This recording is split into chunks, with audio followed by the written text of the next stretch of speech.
वाणी श्री स्वामी जी महाराज जी की फरियाद और पुकार, भाग दूसरा, शब्द छठवां।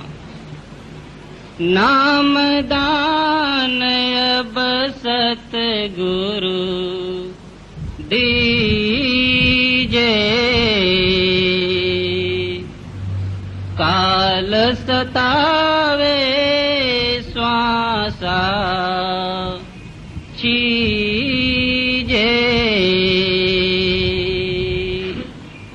यह बानी हजूर स्वामी जी महाराज की बानी है।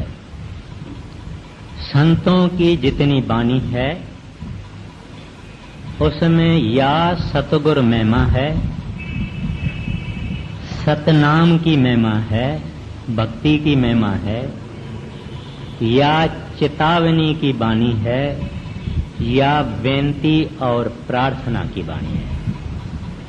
आज जो बानी ली जा रही है वो बेनती और प्रार्थना की बानी है। प्रार्थना का क्या मतलब है? विनय, पुकार, विनंती, मुसलमान उसको दुआ कहते हैं, ग्रंथ साहिब में उसको अरदास कहते हैं, अंग्रेजी में प्रेयर कहते हैं।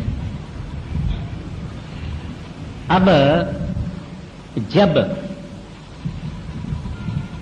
हम लोगों की कोई ख्वाहिश, कोई आरज़ू, कोई तमन्ना पूरी नहीं होती है, हम उसको पूरा नहीं कर सकते हैं, हमारे बस से बाहर है,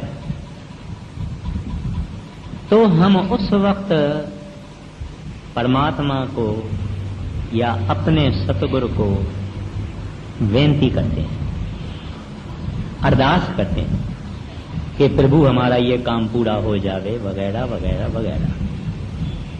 कोई ऐसा इंसान दुनिया में नहीं होगा जिसने कभी प्रभु को, हरि को, परमात्मा को प्रार्थना नहीं की होगी, पुकार नहीं की होगी। प्रार्थना एक नेचुरल, एक कुदरती हमारे अंदर में भाव है। एक गरीब आदमी है, किसी दफ्तर में काम करता है, यानी प्योन है, पटेवाला है,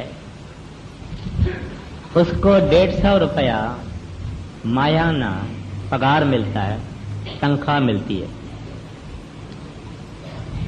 गुजारा नहीं होता। 2 बच्चे हैं, बीबी हैं, कुछ किराया भी थोड़ा देना है, तो वो सेठ को प्रार्थना करता है, विनती करता है कि सेठ साहब आप दया करो, मेरा 150 रुपए से गुजारा नहीं होता है, 2 बच्चे हैं, उनका पढ़ना है, किराया है, खाना पीना है, महंगाई का समय है, आप कृपा करके मेरी पगार में तरक्की कीजिए। यानी सेठ को वो बेनती करता है।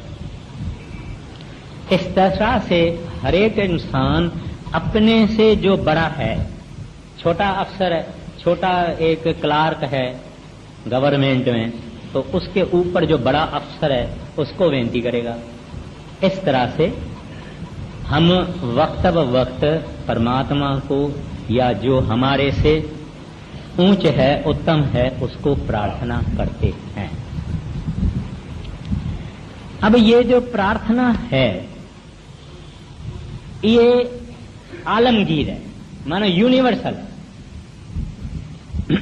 कभी एक भजन करने वाला आदमी है, भजन में बैठा, भजन हुआ ही नहीं, मन यहां भटका, वहां भटका, वहां भटका, वहां भटका, समझ में नहीं आता है, कहता है क्या करूं, मन नहीं लगता है, तो अंदर अंदर अपने सतगुरु को प्रार्थना करेगा, सच्चे पातशाह कुछ समझ में नहीं आता है, पापी तो हम हैं, गुनहगार भी हैं, नीच भी हैं, पतित भी हैं, कमजोर भी हैं, लेकिन बावजूद इन सब चीजों के आप हमारे ऊपर रहम करो। प्रभु जी अवगुण मेरे चित्त ना धरो, मेरे ऊपर दया करो, आज क्यों मेरा भजन नहीं बनता। तो भी ये अंदर में अपने सतगुरु को विनती करता है ताकि इसका भजन करे। अब इसको प्रार्थना कहते हैं कि हमारे हृदय के अंदर जब कोई दुख हो, कोई तकलीफ हो, कोई कष्ट हो, कोई ऐसी चीज है जिसके लिए हम तरसते हैं, तो हमारे हृदय से पुकार निकल जाती है। अभी किश्ती में 5-6 आदमी बैठे हुए हैं, एलिफेंटा केव्स पर जा रहे हैं, एक तूफान आ गया, किश्ती डूबने लगी, ये क्या करेगा। जो किश्ती चलाने वाला है वो भी खुद डूब रहा है, किश्ती भी डोलती रहती है, हृदय से पुकार जाएगी कि हे प्रभु, हे वाहगुरु। हर एक मुसलमान कहेगा ए रब्बा, ए खुदा, रहमत करो, फजल करो। इस तरह से हर एक अपनी अपनी भाषा में, अपने मन में या बाहर या जबान से प्रार्थना करेगा, बेनती करेगा कि हेल्प भेजो, दया करो, मेहर करो, बचाओ, बचाओ प्रभु, बचाओ। तो उसके हृदय से ये पुकार बाहर निकलेगी। और हम कभी प्रार्थना के बगैर रह नहीं सकते। कई दुनिया में तकलीफें हैं, कष्ट हैं, हमारी समस्याएं हैं, प्रॉब्लम्स हैं। बच्चों को एक स्कूल में दाखिल कराना है, एडमिशन नहीं मिलती। अब उसको कोई कहता है कि 1000 रुपया दो तो मिलेगी। अभी गरीब कहेगा भाई मेरे पास 1000 रुपया कहां से आया। दूसरा नहीं तो मन में तो बोलेगा हे भगवान, हे प्रभु, मैं गरीब आदमी हूं, मेरा कोई इन्फ्लुएंस भी नहीं है, ये भी नहीं है, आप कुछ दया करो। तो ये है प्रार्थना जो हर एक इंसान करता है। जैसा जैसा उनकी तकलीफ, ऐसी ऐसी प्रार्थना। अब किसको हम प्रार्थना करें? सचमुच परमात्मा हरि गोविंद रब वाहगुरु अकाल पुरख को ही प्रार्थना करें, क्योंकि वो सबके साहिबों का साहिब है, सब साहिबों का साहिब है। इस वास्ते हम बड़े से बड़े को क्यों ना प्रार्थना करें। एक दफा राजा अकबर जंगल में चला गया, कहीं ऐसी गलत जगह पे चला गया। घोड़ा और आप, इसके आदमी भी अलग हो गए, पानी भी नहीं, खाना भी नहीं। देखा कि एक छोटी सी झोंपड़ी है, उसमें चला गया। वहां एक किसान था गरीब, उसके पास चला गया। उस किसान ने जो थी, दही थी, चटनी थी, कुछ भी था, उनको खिलाया पिलाया। और अकबर बादशाह बड़ा खुश हो गया पानी ठंडा पी के। उसको कहता है सुनो भाई, मैं हूं बादशाह अकबर, तुम्हारे पास आया हूं, तुमने मेरी प्रार्थना, तुमने मेरी अच्छी आदर भाव किया है, खिलाया है पिलाया है, मेरा पेट बढ़ गया, मैं तुम्हारे ऊपर खुश हूं। मैं दिल्ली शहर में रहता हूं, कभी काम होवे तो आ जा। बोले वहां अगर आप अकबर बादशाह है, मैं आऊंगा, कौन पहचानेगा। तो अकबर ने अपनी एक मुंदरी रिंग उसको दे दी कि तू मेरे महल के बाहर, दरबार के बाहर ये दिखाना और आ जाना। ऐसा कभी इत्तेफाक हुआ, इस किसान को जरूरत पड़ी, महल में गया, मुंदरी दिखाई, अंदर गया उस रूम में रूम, कमरे में कमरा। आखिर में देखता है कि एक कमरा है जहां अकबर बादशाह गोडों पर बैठ के और मालिक को दुआ मांग रहा है, प्रार्थना कर रहा है। कह रहा है कि हे रब्बा, मेरी रैयत में बड़ा दुख है, बरसात कई वर्षों से नहीं हुई है, 4 पाए जानवर मर रहे हैं, गरीब बहुत दुखी हैं, रहमत करो, दया करो, बरसात लाओ। तो ये जो किसान गया वो दरवाजे पे सुनता है उसकी प्रार्थना। वो वापस निकलने लगा। इतने में अकबर भी उठा। उनको बताया गया कि एक आदमी आपको मिलने आया था, उसको मुंदरी भी थी आपकी, अब चला गया। अकबर ने कहा उसको ले आओ। ले आए। कहता है भाई तुमने मेरी बड़ी खातर की थी, मैं तुम्हारे झोंपड़ी में आया था और आप वापस क्यों जाने लगे? कहते हैं जनाब आया तो था मैं कुछ मांगने को, लेकिन मैंने देखा आप ही खुद मांग रहे हैं, आप भी खुद मांगते हैं, इस वास्ते मैं भी उससे क्यों ना मांगूं जिससे आप मांग रहे थे। तो इस वास्ते हमारी प्रार्थना अगर कभी होवे वो उस साहिब को करना चाहिए जिसको आप रब कहो, वाहगुरु कहो, अल्लाह कहो, परमात्मा कहो, ईश्वर कहो, परमेश्वर कहो। लेकिन हमने परमेश्वर देखा नहीं, फॉर्मलेस है,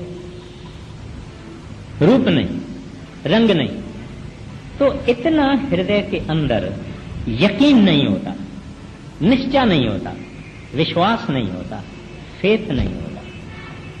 तो उस प्रभु परमात्मा हरि गोविंद के फकीर होते हैं, संत जन होते हैं,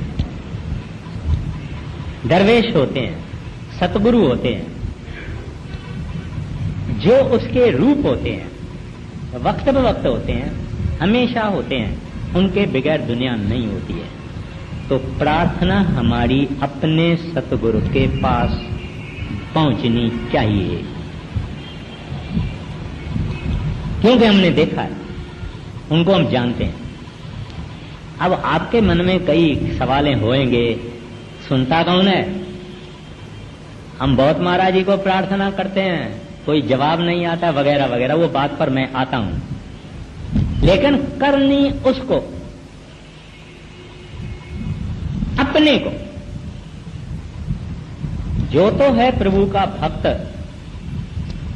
वो तो दुनिया की प्रार्थना करेगा ही। वो तो कहेगा बिन तुध और जे मंगना, सिर दुखा के दुख दे नाम संतोखिया, तो उतरे मन की बुख। जो तो भक्त है, कष्ट में पड़ा हुआ है, कितनी तकलीफ में पड़ा हुआ।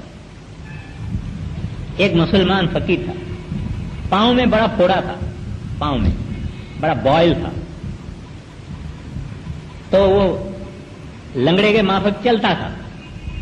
तो किसी ने कहा उसको, भाई तू मालिक को प्रार्थना क्यों नहीं करता है कि तुम्हारा ये फोड़ा ठीक कर लेवे? कहता है प्रार्थना क्यों करूं? वो नहीं समझता है कि मेरे को क्या तकलीफ है, वो नहीं जानता है कि मेरे को क्या तकलीफ है। मैं तो ये शुक्र करता हूं कि ये फोड़ा मेरी आंख में नहीं है। अब ये जो रवैया है, ये है भक्तों की। भक्त और भगवान का आपस में एक खास रिलेशन होता है। तो वो किस चीज की प्रार्थना नहीं करते? अगर करते हैं तो कहते हैं आपकी जरूरत है। बीबी राबा बसड़ी प्रार्थना करती है कि हे प्रभु, अगर मैंने नरकों के दुख से, डर से, अगर मैंने नरकों के डर से आपकी भक्ति की है तो जरूर मुझे नरकों में डालना। अगर मैंने बेहेश्त यानी स्वर्ग यानी वैकुंठ, अगर मैंने स्वर्ग की आशा रख के आपकी भक्ति की है तो मुझे स्वर्गों में नहीं भेजना।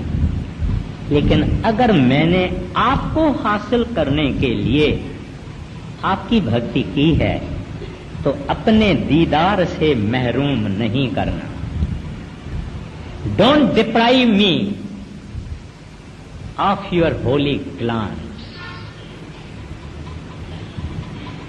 अब यहां भी एक भक्त है, कहता है मैं नरकों से नहीं डरता हूं, मुझे को स्वर्गों की आशा नहीं है, मेरे को तो आपकी लोड़ है और आपको ही प्रार्थना करता हूं कि जल्दी दीदार करवाओ, दर्शन दे। अच्छा, तो इस तरह से अपने को अगर प्रार्थना करनी है तो अपने संत सतगुरु को करना चाहिए। वाणी कहती है ग्रंथ साहिब की, सुख दाता भय भंजनो। कहते हैं संत जन सुख दाता होते हैं, सुख देने वाले होते हैं। भय भंजनो, हमारा डर, हमारा भय, हमारा फियर, उसको नाश करने वाले होते हैं। तिस आगे कर अरदास, कहते हैं उसके आगे अरदास करो, उसके आगे प्रार्थना करो। जो दुखों को निवारण करने वाला है, डर सब हमारा निकालने वाला है। मेहर करे जिस मेहरबान, कहते हैं वो मेहरबान है। मेहरबान का क्या मतलब है? दयालु, बख्शिश करने वाला, माफ करने वाला, रहमत करने वाला, कहते हैं वो मेहरबान है। आगे कहते हैं ता कारज आवे रास, मेहर करे जिस मेहरबान ता कारज आवे रास। कहते हैं प्रार्थना करो उस प्रभु को, उस सतगुरु को जो भय भंजनो है, जो सुख दाता है, उसके आगे अरदास करो। वो मेहरबान है और हमारे कारज रास करने वाले हैं, कारज पूरे करने वाले हैं। तो ये प्रार्थना किसको करनी चाहिए? या एक मालिक को, या उसका प्रतिनिधि संत सतगुरु दरवेश फकीर औलिया, पूरा कामिल। फिर प्रार्थना का ये मतलब नहीं है कि हम पुरुषार्थ ना करें, माना मेहनत ना करें, कोशिश ना करें। प्रार्थना के साथ साथ हमारा पुरुषार्थ, मेहनत, एफर्ट, कोशिश करनी जरूर होनी। एक लड़का है, इम्तिहान देने का दिन है, सुबह को देरी से उठा है। अब सोचता है कि मैं इम्तिहान तक नहीं पहुंचूंगा, दरवाजे बंद हो जाएंगे। अब वो प्रार्थना करता है सतगुरु को, हजूर सच्चे पातशाह देरी हो गई है, दया करो। इसके साथ साथ उसको कदम भी जल्दी आगे उठाना चाहिए। ये ना कि बैठ जावे, आप ही तो नहीं वहां पहुंच जाएगा इम्तिहान के हाल में। गुरु को भी दया करने का ढक के करता है, वो दिखा के नहीं करता है, यानी छुपा के करता है। उनको जरिया देना चाहिए। एक बीबी थी, मिसेस कपूर है, बड़ा सत्संग घर बन रहा था। वो छोटा सा लड़का भी ले आई, यानी छोटे बच्चों को हम कहते हैं ना सेवा करो सेवा करो, छोटा सा उसका लड़का था, उसको भी ले आई थी। तो वो ईंट बेचारा उठा रहा था, एक ईंट सिर पर उठा रहा था, एक। तो कोई इत्तेफाक से वो गिर पड़ा, ईंटों में गिर पड़ा, तो यहां फ्रैक्चर हो गया। और फ्रैक्चर ऐसा हुआ कि ये लटकता, ये हाथ और ये जगह लटकती। बेबी भी तकड़ी थी, आई महाराज जी के पास, महाराज तुम्हारी सेवा कौन करेगा? ए देखो मेरे बच्चे का ये फ्रैक्चर हो गया है। महाराज जी ने पहले ही इधर हाथ डाल दिया, बच्चे को बोला आओ इधर, उधर हाथ डाल दिया था, आओ इधर बैठो बैठो बेटा बैठो बैठो। क्या हुआ तुम्हारे को, क्या हुआ? महाराज जी को कहती है तुसी देखते नहीं? महाराज जी कहता है बीबी मुझे दिखाओ भी, क्या हुआ है, तुम इतना चिल्लाती है, हुआ क्या है? और बीबी देखे तो कुछ भी नहीं है, कुछ भी नहीं है। वो तो पहले ही महाराज जी ने हाथ रख दिया उसके ऊपर। खैर, तो संत दया मेहर करना चाहते हैं, लेकिन ओपन नहीं, ढक के करना चाहते हैं। तो अगर लड़का देखता है कि मुझे इम्तिहान में पहुंचना है, जल्दी देरी हो गई है, उसका काम है कि जरा जल्दी भागे, तो रहमत उसके साथ जाएगी। कुछ भी करेंगे, वो मालिक है, करना चाहें कर सकते हैं, लेकिन हमारा काम है कि उसके साथ साथ पुरुषार्थ करना, मेहनत करना। अब कोई आदमी बीमार है तो प्रार्थना करेगा, साथ साथ में डॉक्टर का इलाज भी जरूर करना, परहेजगारी भी करना, यानी कि पुरुषार्थ हर हालत में करना। एक आदमी कहे भजन नहीं होता है प्रभु, मन नहीं लगता है दाता, क्या करें, बड़ा जबरदस्त है, काल का चक्कर बहुत ये है, हमारे से तो भजन बनता नहीं है, ऐसा करके बैठेगा, भजन कभी नहीं बनेगा। हाँ, ये कोशिश करे, बैठे, सुबह को बैठे, दोपहर को बैठे, किस वक्त भी, जैसे जैसे इसको सहूलियत होती है। अभी बीबियां हैं घर में, जब पति देव चला जाता है, सेठ चला जाता है, जमींदार चला जाता है, बच्चे स्कूल में चले गए, तो माता बहन घर में अकेली बैठी है, टाइम भी है, उस वक्त बैठ सकती है। मतलब बैठना, मेहनत अपनी करना, कोशिश अपनी करना, साथ में प्रार्थना करना कि सच्चे पातशाह हम कमजोर, गुनहगार, काले हमारे करतूत, बुराई के सिवाय हमारे पास कुछ भी नहीं, आपके सामने खड़ा रहने के भी हम लायक नहीं है प्रभु, लेकिन तेरे आसरे बैठते हैं, तू हमारा आसरा है, तू हमारी टेक है, आप दया करो, मेहर करो, मैं भजन नहीं कर सकता, आपके आसरे बैठता हूं प्रभु। अब प्रार्थना चली गई, साथ साथ में इसने उद्यम किया। ग्रंथ साहब की वाणी कहती है, उद्यम करो बड़ भागियो, है वड भाग्य ने बड़े भाग वाले नाम मिला है, उद्यम करो बड़ भागियो, कहते हैं उद्यम करो। उद्यम करो माना पुरुषार्थ करो, मेहनत करो, करनी करो, अभ्यास करो, साधना करो, गुरु की मेहर मिलेगी। इट इज कपल्ड, भजन के साथ मेहर बांधी हुई है, करेगा मिलेगी, ना करेगा ना मिलेगी।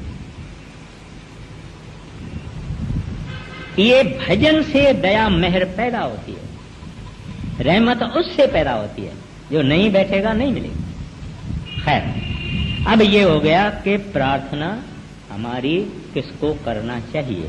फिर ये सवाल कि पुरुषार्थ छोड़ देना चाहिए क्या? नहीं, पुरुषार्थ करना चाहिए। अभी डेरा है इतना बड़ा, डेरे को महाराज जी लंबी लंबी 8 फुट की दीवार लगाते हैं, सारा कंपाउंड वाल लगाते हैं। वो मालिक हैं, हवा क्या, अग्नि क्या, पानी क्या, मट्टी क्या, सब उसके हाथ में है, सब उसके हाथ में, जो करना चाहे करें। लेकिन वो भी पुरुषार्थ करते हैं, रूहानियत नहीं चलाते हैं। महाराज श्री कृष्ण ने गीता के अंदर भी यही कहा है कि मैं भी खाली नहीं बैठता हूं, मुझे भी कर्म करना पड़ता है। तो इस वास्ते कर्म, मेहनत, साधना करनी जरूर करनी है, सुस्तों का काम नहीं है। अगर हम चाहते हैं कि एक दिन परमात्मा हरि गोविंद का दर्शन करें, तो ये काम सुस्तों का नहीं है, सुस्तों से ये नहीं होता। दुनिया में भी जितने आप देखते हैं जो कुछ बन रहा है, सुस्तों से नहीं बना, मेहनत करने वालों से बना। तो ये परमार्थ में तो बहुत मेहनत चाहिए। अब दूसरा सवाल आया कि हमारी प्रार्थनाएं कबूल क्यों नहीं होती है। हम ये कहते हैं कि भाई हमने तो प्रार्थना की, कबूल नहीं हुई, होता नहीं है। हमको अगर प्रार्थना करनी चाहिए, पहले पहले तो कोई नीच प्रार्थना नहीं करनी चाहिए। नीच माना एक दुकानदार है, उसके सामने दूसरा भी दुकानदार है, दोनों कपड़ा बेचते हैं या दोनों ज्वेलरी बेचते हैं। अब एक आदमी कहता है, हे भगवान, इसके पास एक ग्राहक नहीं जावे, सब ग्राहक मेरे पास आवे। ये प्रार्थना कबूल नहीं होगी, ये गलत प्रार्थना। इस तरह से कई प्रार्थनाएं हैं जिसमें वैर, विरोध, हसद, ईर्खा, अग्नि, ये प्रार्थना कबूल नहीं होती। कोई आदमी किसी का दुश्मन बन जाए, बोले इसका बेड़ा गर्क हो जावे, नाश हो जावे, इसके घर को आग लगे, इसका ये होवे, प्रार्थना कबूल नहीं होगी। अच्छा, अगर नेक प्रार्थना है और सतगुरु देखते हैं कि इस प्रार्थना से माना इसका अगर मैं काम करूंगा तो ये भजन ज्यादा करेगा या सुस्त हो जाएगा। अगर देखेंगे कि ये सुस्त हो जाएगा तो वो काम पूरा नहीं करेंगे। अगर देखेंगे कि इसने मांग ऐसी मांगी है जिसमें ये आगे बढ़ेगा तो पूरा कर देंगे, नहीं तो नहीं करेंगे। वो देखते हैं। और फिर दूसरा, हमको सब्र भी होना चाहिए, सब्र भी होना चाहिए। अगर कोई मां कहती है मालिक को, हे प्रभु मेरे घर में 7 लड़कियां हैं, एक तो लड़का दे दो। मैं आम रवाजी तरह से कई हालातें होती है दुनिया में, तो वो औरत 1 महीने में तो लड़का आशा नहीं रख सकती है ना, उसको 10-12 महीना ठहरना पड़ेगा, 15 महीना भी ठहरना पड़ेगा। तो इस तरह से सब्र होना, धीरज होना और देखना कि क्या मालिक करते हैं, उसकी मौज क्या है। और कभी कभी हमारी वो बात 6 महीने के बाद पूरी हो जाती है, कभी 2 महीने के बाद पूरी हो जाती है, कभी नहीं होती है। लेकिन वो ऑल वाइज है, सियाने से सियाना है, जो ठीक समझता है वो देता है। मां कभी अपने बच्चे को जहर देगी? अगर बच्चे को बुखार है, ताप है, फीवर है 104 डिग्री, तो मां उसको आइसक्रीम तो नहीं खिलाएगी, नहीं खिलाएगी। इस तरह से संत सतगुरु अपने सेवकों की सब प्रार्थनाएं पूरी नहीं करते। और जो रोज रोज बोलता है मेरे को ये चाहिए, कल फिर बोले और ये चाहिए, कल फिर और चाहिए, फिर ये चाहिए, फिर ये चाहिए, उसका भी कुछ नहीं काम होगा।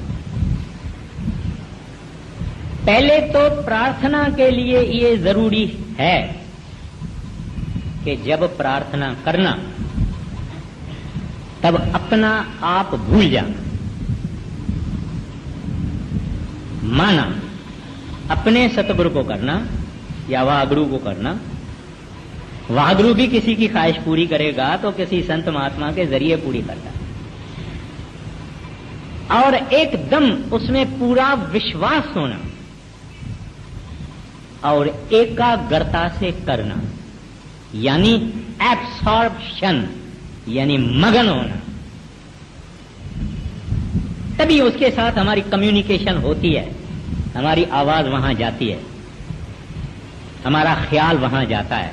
अगर एक ही वक्त आदमी बाल बच्चों को भी देख रहा है, ख्याल भी कोई माता कर रही है, सब विचार सब कुछ कर रही है, दुनियादारी का ख्याल कर रही है, फिर प्रार्थना भी कर रही है, कैसे होगा? सब छोड़ के फिर प्रार्थना करनी, माना एकाग्रता से, एब्सॉर्प्शन से। और अव्वल नंबर की प्रार्थना कौन सी? सतगुरु आपकी जरूरत है, मुझे आप चाहिए, मुझे नाम खोल दे, मेरा पर्दा खोल दे, मेरे ऊपर दया मेहर करो। यहां ये आज जो प्रार्थना ली गई है, कहते हैं नाम दान अब सतगुरु दीजै। अभी नाम तो हमको मिला हुआ है, हम कई सत्संगी भी यहां बैठे हैं, नाम तो हमको मिला हुआ है, फिर भी ये सत्संगी कहता है नाम दान अब सतगुरु दीजै। कौन सा नाम? हमको मिला है जरूर, लेकिन हमारा काम किधर गया? क्रोध कहां गया है? लोभ कहां गया है? मोह कहां गया है? अहंकार कहां गया है? ये सब के सब हैं,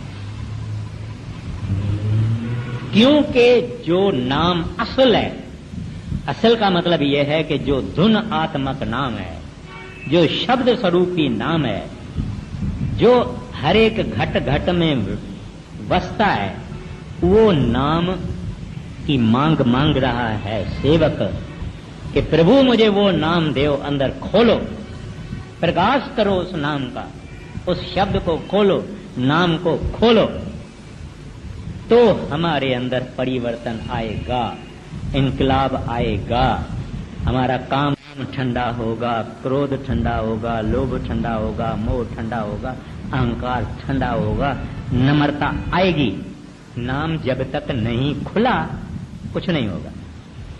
हमारे कुछ सत्संगी कहते हैं भाई हमने तो 2 बरस हुआ है, नाम लिया है, हमको कुछ अंदर प्रकाश नहीं दिखाई देता, शब्द नहीं सुनाई देता। उनसे पूछो भाई कितना देरी बैठते हो? कहता है 10-1 मिनट बैठता हूं। अभी श्रीमान जी 10 मिनट बैठता है और 10 मिनट में सूरत ऊपर चढ़ेगी, ये शब्द सुनेगा और प्रकाश देखेगा। कैसे होगा? अब ये सिख कहता है प्रभु मैं तो हारा, आपकी शरण में आया हूं, दया मेहर करो, मेरे अंदर वो सच्चे नाम का प्रकाश हो गए। मैं आपके दरवाजे पे भिखारी हूं, यही बेनती करता हूं, यही प्रार्थना करता हूं। मेरे अंदर चाह पैदा करो, मेरे अंदर शौक पैदा करो, तुम्हारी जुदाई का एहसास हो। प्रभु मेरे ऊपर दया करो, नाम दान अब सतगुरु दीजय। और कुछ नहीं मांगता है। जब रब ही आ जावे, जब हरि अपना हो जावे, जब गोविंद ही अपना हो जावे, और किस चीज की जरूरत है? तो ये सिख मूल बात पे चला गया, नाम दान अब सतगुरु दीजय। ये प्रार्थना कैसे? वो प्रार्थना के भी नमूने होते हैं। एक ये है, हम कभी मंदिर में जाते हैं, गुरुद्वारे में जाते हैं, चर्च में जाते हैं या कहाँ जाते हैं, आवाज से प्रार्थना करते हैं, माना सुनाई देता है। अभी सत्संग जब समाप्त होता है ना, हम कहते हैं करूं बेनंती दुई कर जोड़ी, अर्ज सुनो राधा स्वामी मोरी। अब ये हम आवाज से कहते हैं। ये प्रार्थना के अंदर एक अवगुण है कि मुंह चलता है, मन कहीं और, यानी मुंह चलता है मैकेनिकली, क्योंकि रोज रोज कहते हैं रोज। प्रार्थना तो दिल से होना चाहिए, दिल से निकलना चाहिए। कोई आहाजारी हो, कोई तकलीफ हो, कोई कष्ट हो, कोई प्रॉब्लम हो, ऐसी हालत में आके इंसान मिला है जहां के समझता है कि अगर मुझे अभी मदद नहीं पहुंची तो खत्म हो जाऊंगा, तो उसके हृदय से प्रार्थना जाती है और 7 आकाशों से भी दूर जाती है और परमात्मा को, गुरु को आराम करने नहीं देती है वो प्रार्थना। बड़े महाराज जी का जब जमाना था तो चिट्ठियां लाला मुंशी राम जी खोलते थे और महाराज जी को सुनाते जाते थे। फिर महाराज जी बोलते इसको ऐसा लिखो, वो नोट लेता था। फिर इसको ऐसा लिखो, वो नोट लेता था, इसको ऐसा लिखो। फिर कोई चिट्ठी बोलते थे मुझे दो, मुझे दो। ये चिट्ठी पढ़ते, ये चिट्ठी हाथ में, इधर हाथ। उस चिट्ठी में एक ऐसी आत्मा रो के पुकारती है कि हे प्रभु, हे दाता, बड़ी मुसीबत में हूं, ये भी कष्ट है, पति का भी कष्ट है, औलाद का भी कष्ट है। मैं तो अपनी जान अभी समझती हूं कि लायक नहीं है, मुझे इस दुनिया में रहने के काबिल नहीं रहा। मैं तो अपने को खत्म करने की कोशिश करती हूं। प्रभु ये मेरी हालत है, आप बताओ, आपके सिवाय मेरा और कौन? किसके बाद शिकायत लेके जाऊं? कौन सी देवी देवता के पास चले जाऊं? आप अगर रहमत करो तो होगा काम, नहीं तो नहीं होगा। अब संत बड़े दया के सागर होते हैं। दया आ गई हृदय के अंदर, दया की लहरें ठाठें मारने लगी। महाराज यूं करके दया भेज दी। चिट्ठी का जवाब बाद में पहुंचा, चिट्ठी का जवाब भी गया।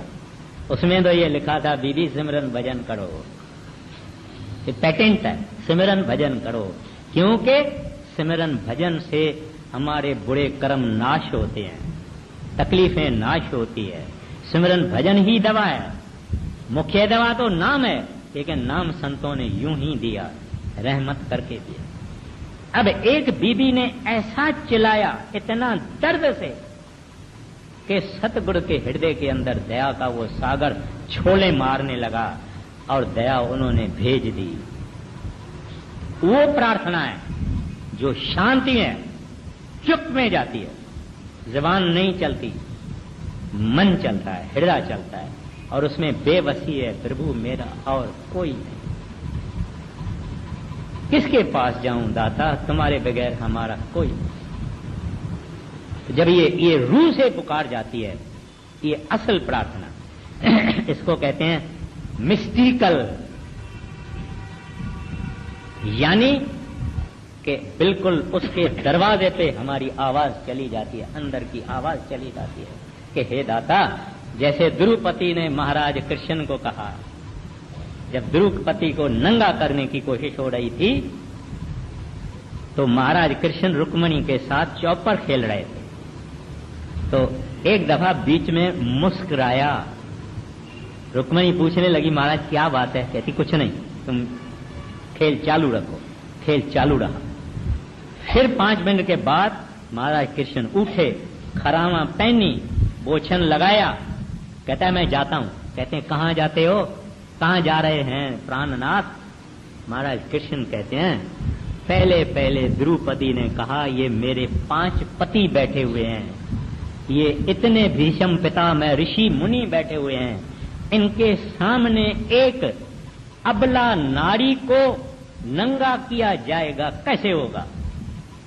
और मेरा कृष्ण भी है, ऐसे भी उसने सोचा, मेरा कृष्ण भी है, 5 पति भी है, ऋषि मुनि भी है, इनके होते हुए कौन मुझे नंगा करेगा? कहते हैं अब कहती है महाराज कृष्ण तुम्हारे सिवाय और कोई नहीं, क्योंकि 5 पति कुछ नहीं कर सकते थे, कोई ऋषि मुनि उठ नहीं सकता, भीषम पिता में कुछ नहीं कर सकता। साड़ी में हाथ डाला गया। उस वक्त रूह की पुकार कही, हे प्रभु महाराज कृष्ण मेरी लाज रखो।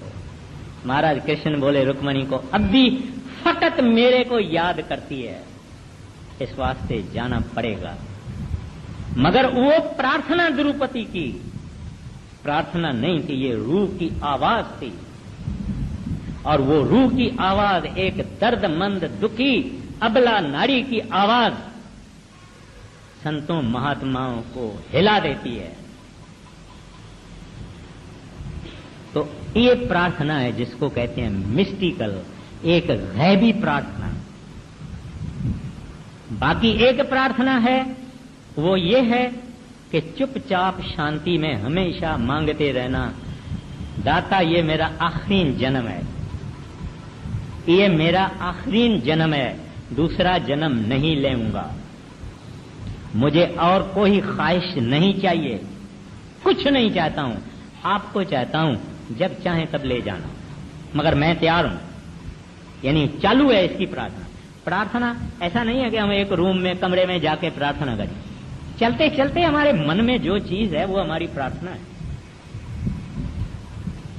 अगर ये कहता है प्रभु दूसरा जन्म मुझे लेना नहीं है, ये मेरा जन्म है, दुख सुख जो देना है दे दो, ख्वाहिशे वाहिशे मेरे पास कुछ नहीं है, जब चाहिए ले जाना, मेरा बिस्तरा गोल है,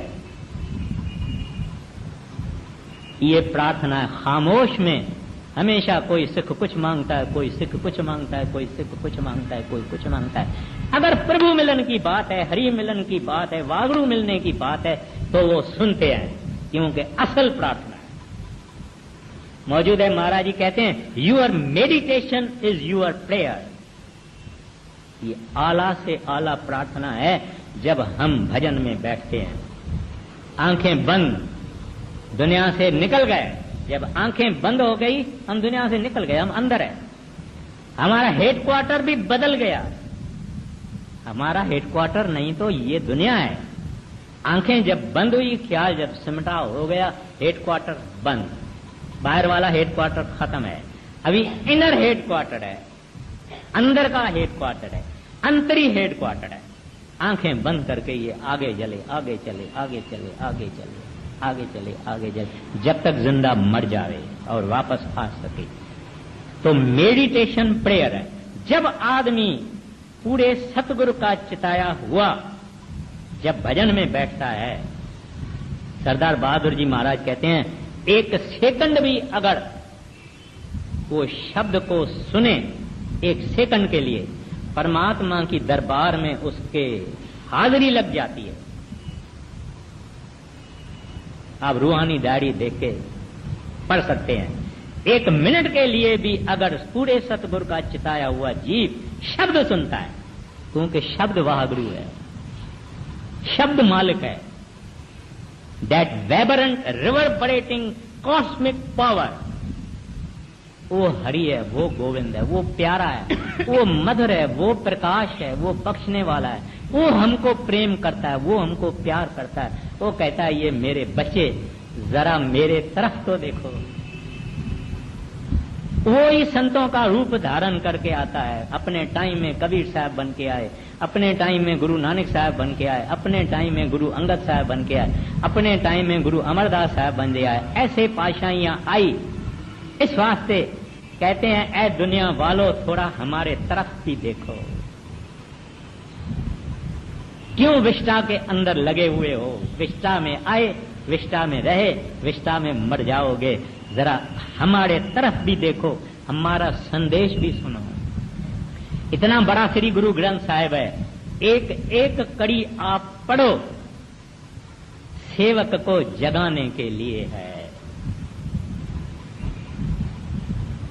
एको सत नाम करता पुरख निर्भव निर्वैर अकाल मूर्त अजूनी संभव गुर प्रसाद जप।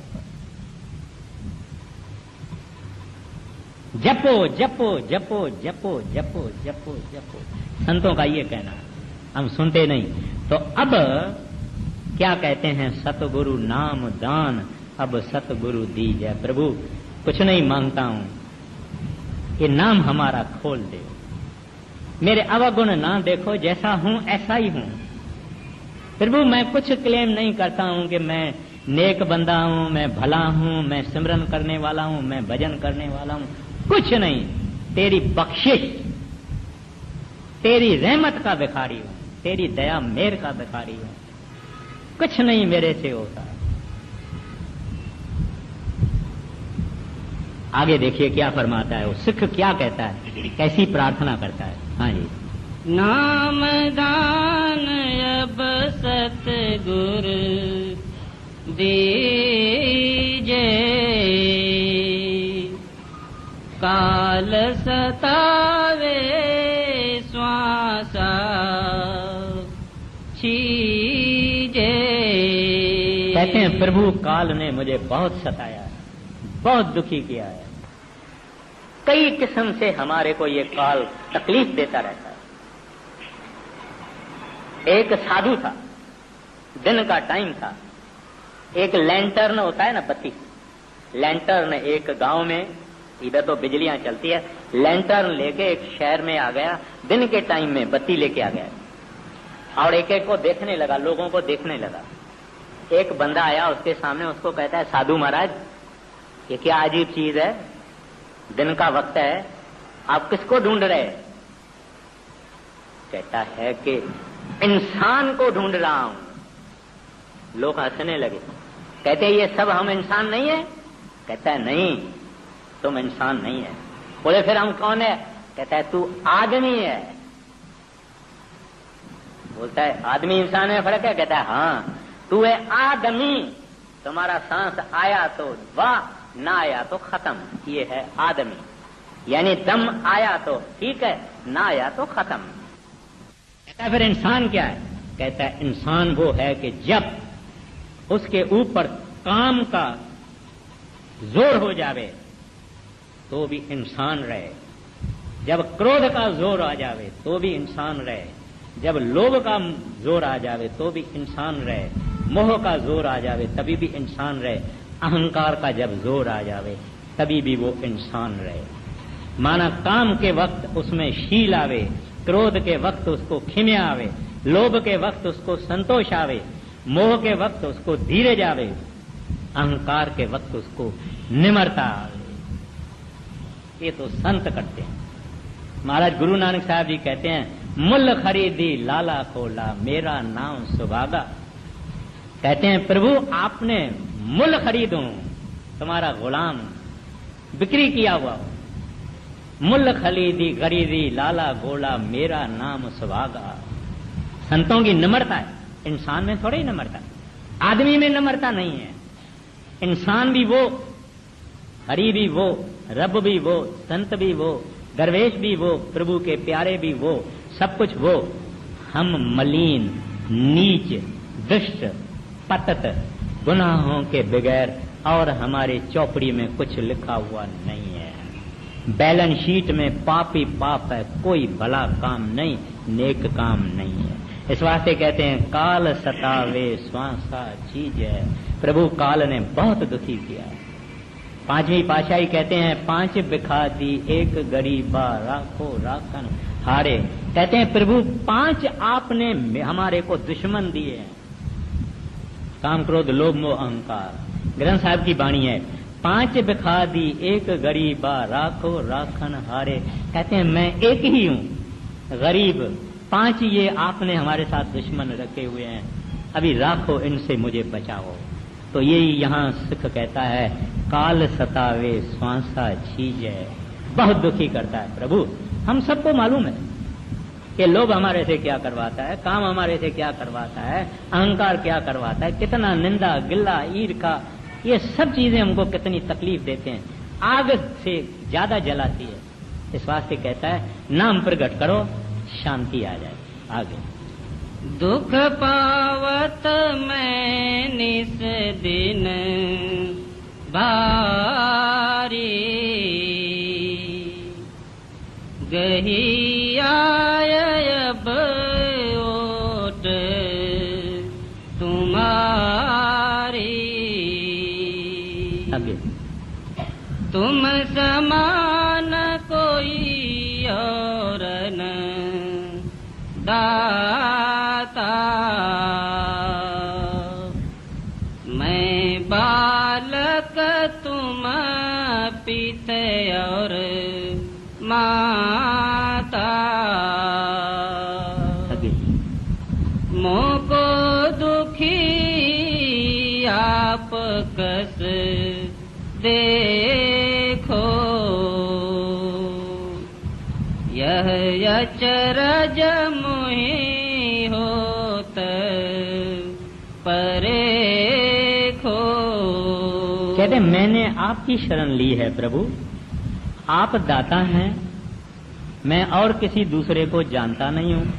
मैं बालक हूँ, आप हमारे पिता और माता हैं, आप मेरे को भला दुखी कैसे देख सकते हैं। कहते हैं मुझे इस बात का बड़ा आश्चर्य है, आश्चर्य है कि मैं दुख में हूँ, मोह को दुखी आप कैसे देखो, यह अचरज मोए हो तब पड़े। कहते हैं आप कैसे खामोश रह सकते हैं जब मैं इतना दुखी हूँ, इतने कष्ट में हूँ, इतनी मुसीबत में हूँ। आगे मैं हूँ पापी अधम विकारी,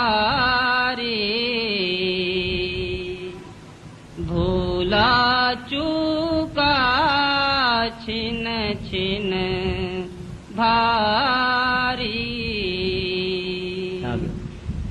अवगुण अपने कह लग बरनू, मेरी बुद्धि समझे नहीं मरमू। अब कहते हैं प्रभु मेरे समझ में नहीं आता है, मेरे को इतनी बुद्धि नहीं है, भूल भी है मेरी, चूक भी मैं करता हूँ, अवगुणों से भी मैं बड़ा हुआ हूँ, लेकिन मेरी बुद्धि ये नहीं समझती है कि आप खामोश क्यों हैं जब मैं इतने दुख भोग रहा हूँ।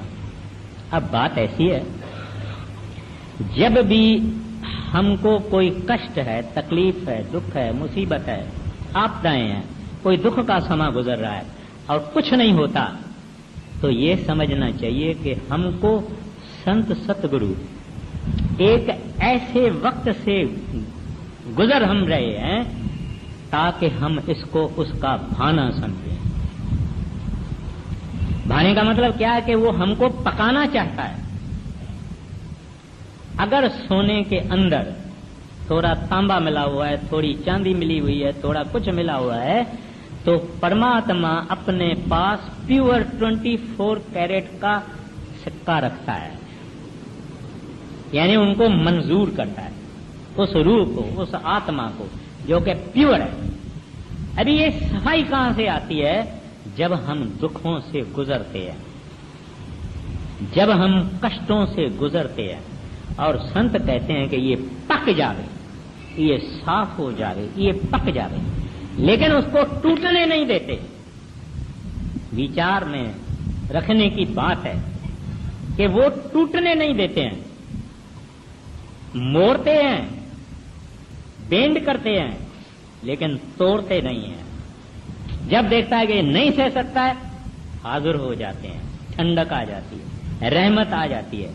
लेकिन कहता है कि ये सह सकता है, देव इसको साफ करो, इसके गुनाह साफ करो, निर्मल करो, इसको सोना बना के अपने खजाने में डालूंगा, अपनी मिंट में डालूंगा। वो समय अपने को समझना चाहिए कि ये इनका भाना है। ये चाहते हैं, मैं कौन हूं जो नहीं चाहूं। बीबी राबा बसरी बड़ी गरीब थी, उसके पास तकिया नहीं था, माना सराना नहीं था, ईंट थी, रखने के लिए ईंट थी, चटाई थी फटी हुई, सोती थी, मटला भी टूटा हुआ था जिसमें पानी पड़ा था। तो एक दूसरा फकीर आया, वो उसको कहता है, बीबी मेरा एक शाहूकार आदमी दोस्त है, वो तुम्हारे को कुछ दरहम देगा, माना पैसा देगा, तू जरा सुख की जीवन तो ले लो। तो बीबी उसको कहती है, फकीर तू क्या कह रहा है? जिस परमात्मा ने, जिस रब ने इसको पैसा दिया है, शाहूकार किया है, उसी रब ने मुझे गरीब किया है। देखिए विचार कैसा है। हम तो शिकायत करते हैं ना, प्रभु के प्यारे शिकायत नहीं करते हैं। जिस परमात्मा ने इसको पैसा दिया है, उस परमात्मा ने मुझे गरीब किया है। उसको पैसा देने में उसका कोई मतलब होगा, वो जाने। मेरे को उन्होंने गरीब दिया है, उसमें भी उसका कोई मतलब होगा। वो परमात्मा मिस्टेक नहीं करता, वो परमात्मा गलती नहीं करता। और हम कौन हैं अपने परवरदिगार को कहने वाले के, अरे भाई मिस्टेक कर दिया है तुमने, इसको कंगाल क्यों किया, इसको अमीर क्यों किया। कहता है वो मिस्टेक नहीं करता। The lord is infallible, he is perfect. अगर किसी को दुख देता है तो उसको पकाने के लिए देता है कि ये इस गर्मी से निकल जावे, सहने की ताकत आ जावे। और ये जितने भी संत जन हैं, गुरु अर्जन साहब जी महाराज को जब तत्ते तवे पे रखा गया था, क्या बात थी, सब कुछ कर सकते थे। तत्ता तवा है, ऊपर में गरम गरम रेत डाली जा रही है। कहता है तेरा भाना मीठा लागे। कहता है, देखिए वचन कैसे हैं, महासुंदर, तेरा भाना मीठा लागे। कहते हैं प्रभु जो आप कर रहे हैं मुझे मीठा लगता है। क्यों? प्रीतम से कोई चीज कड़वी नहीं आती है, क्योंकि हमको वो प्यार करता है। अगर मां अपने बच्चे को जबरदस्ती मुंह में कड़वी दवाई डालती है, अगर बच्चा सोचे कि ये बड़ी रहम दिल नहीं है, बेरहम है, गलत है, मां बहुत रहीम होती है। बच्चे के फायदे के लिए उसको थोड़ी तकलीफ देती है कि दवाई पिएगा तंदुरुस्त हो जाएगा। अगर हमारा गलीचा, घर में गलीचा रखते हैं ना, गलीचा मैला हो जावे, हम उसको क्या करते हैं, बाहर निकाल के धूप में और एक सोटी लेके और उसको पीटते हैं तो इसकी मट्टी निकल जावे। जितना ज्यादा पीटेंगे इतना ज्यादा मट्टी निकलेगी, गलीचा साफ होगा। ऐसे वो प्रभु हमारे को कभी कभी कभी कभी कभी कभी तकलीफ देते हैं कि इसको पार कर दें, इसकी सफाई कर दें। और हमको भी समझना चाहिए कि जो करने वाला है वो ही करता है, इसमें भी उसने कोई भला सोचा होगा। तो इस वास्ते कहते हैं मेरी बुद्ध समझे नहीं मर्मू। कहता है प्रभु मेरे दिमाग से ये बात दूर है कि मैं दुखी और आप खामोश। ऐसे करते हैं ताकि हम साफ हो जावें, पक जावें। आगे अवगुण अपने कहाँ लगे बरनू, मेरी बुद्धि समझे